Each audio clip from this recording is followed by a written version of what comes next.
নমস্কার। কবি সুকুমার রায়ের লেখা কবিতা সৎপাত্র।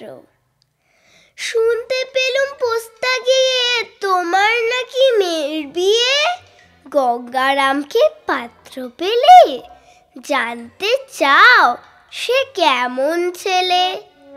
মন্দ নয় সে পাত্র ভালো, রং যদিও বেজায় কালো।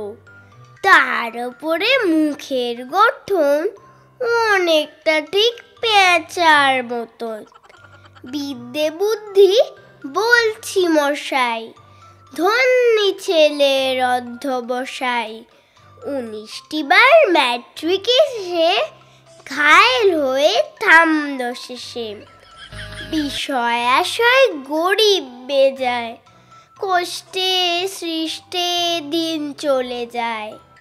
মানুষ তো নয় ভাইগুলো তার, একটা পাগল একটা গোয়ার। আর একটি সে তৈরি ছেলে, জাল করে নোট গেছেন জেলে। কনিষ্ঠটি তবলা বাজায়, যাত্রা দলে 5 টাকা পায়। গঙ্গারাম তো কেবল ভোগে, তিলের জ্বর আর পাণ্ডু রোগে। কিন্তু তারা উচ্চ ঘর, কংসরাজের বংশধর।